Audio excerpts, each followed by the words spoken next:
Sure knowledge চ্যানেলে স্বাগত জানাচ্ছি। আজকে আমি পঞ্চম শ্রেণীর 81তম ক্লাসটি নিচ্ছি। আজকের ক্লাসে বিষয় হলো তল এবং তলের ধরন, অর্থাৎ বিভিন্ন আকারের ঘনবস্তুর উদাহরণ এবং তাদের তল সংখ্যা কত এবং তলের ধরন কেমন সে নিয়েই আজকে আমার ক্লাস। তো আমি ছকের মাধ্যমে বিভিন্ন ঘনবস্তুর আকারগুলো লিখে নিয়েছি। বিভিন্ন আকারের ঘনবস্তুদের কি বলা হয় সেগুলোর উদাহরণ, তল সংখ্যা এবং তলের ধরন ছকের আকারে লিখে নিয়েছি। এখন আমি একটা একটা করে সেটা সমাধান করব। তো এখানে আছে আয়ত ঘন। আয়ত ঘন আকৃতির যে ঘনবস্তুগুলো আছে তাদের আমরা একটা উদাহরণ দিয়ে নেব, যেমন ইট। সেক্ষেত্রে উদাহরণ এখানে ইট, ইটের বদলে আমরা আরো অন্যান্য উদাহরণও দিতে পারি। বই, বাক্স, এগুলো হচ্ছে আয়ত ঘনকের উদাহরণ। এবার এই আয়তঘনর তল সংখ্যা, এটা উদাহরণ আমরা যাই লিখি, এই আয়তঘন যত ঘনবস্তু আছে তাদের সবারই তল সংখ্যা হয়ে যাবে 6টি এবং তলের ধরন হবে সমতল। তাহলে এর থেকে আমরা শিখতে পেলাম যে আয়ত ঘনবস্তুর তল সংখ্যা 6টি এবং তলগুলো হয় সমতল। এবার হচ্ছে ঘনক। একটি ঘনকের উদাহরণ আমরা যদি দেই তাহলে সেটা হয়ে যাবে লুডুর ছক্কা। লুডুর ছক্কা হলো একটি ঘনকের উদাহরণ। এবার তল সংখ্যা হচ্ছে 6টি, ঘনকের তল সংখ্যা 6টি এবং সবগুলো তলই হচ্ছে সমতল। এবার চলে যাচ্ছি গোলক। গোলক আকৃতির যে ঘনবস্তুগুলো রয়েছে তাদের একটির উদাহরণ যদি আমরা দিই তাহলে এটা হয়ে যাবে ফুটবল। ফুটবল, এই ফুটবলের তল রয়েছে একটি, আর সেই তলের ধরন হচ্ছে, তলটি হচ্ছে বক্র তল।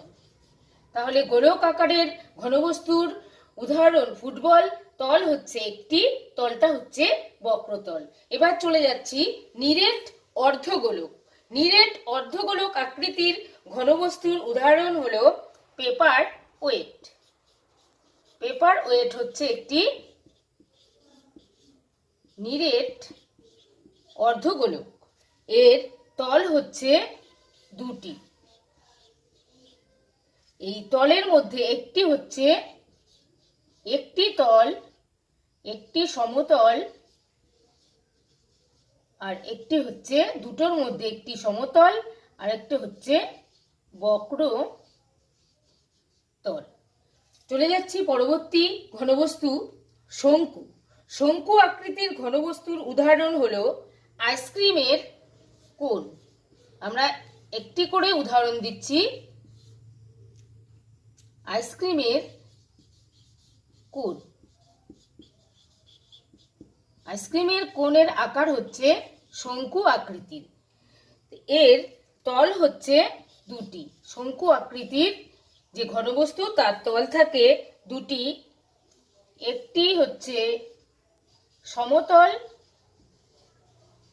আরেকটি হচ্ছে বক্র তল। এবার চলে যাচ্ছি চোঙ বা বেলুন আকৃতির ঘনবস্তু। চোঙ বা বেলুন আকৃতির ঘনবস্তুর উদাহরণ হচ্ছে মুখ বন্ধ কৌটো। মুখ বন্ধ যে কৌটোগুলো থাকে সেগুলো হলো, মুখবন্ধ কৌটোগুলো হচ্ছে চোঙ বা বেলুন আকৃতির, এর তল থাকে 3টি। তাহলে বেলুন বা চোঙ আকৃতির ঘনবস্তুর তল হচ্ছে 3টি, 2টি হচ্ছে সমতল আর একটি হচ্ছে বক্র তল। পরবর্তী ত্রিভুজ আকারের পিরামিড যে ঘনবস্তুগুলো থাকে, যেমন আমরা উদাহরণ দিতে পারি মিশরের পিরামিড। মিশরের পিরামিড হলো ত্রিভুজ আকারের একটি ঘনবস্তু, তার তল সংখ্যা হচ্ছে 4টি। তাহলে মিশরের পিরামিডের তল সংখ্যা 4টি, এই তলের ধরন এই সবগুলো তলই কিন্তু হয় সমতল। এইভাবে আমরা ছকের সাহায্যে শিশুদেরকে বিভিন্ন ঘনবস্তুগুলোকে উদাহরণ দিয়ে তাদের তল সংখ্যা এবং তলের ধরনগুলো শেখাবো। আজকের এই ক্লাসটি ভালো লাগলে লাইক করবেন, কমেন্ট করবেন, শেয়ার করবেন এবং আমার পরবর্তী ক্লাসটি পেতে আমার চ্যানেলটিকে সাবস্ক্রাইব করে আমার সঙ্গে থাকবেন।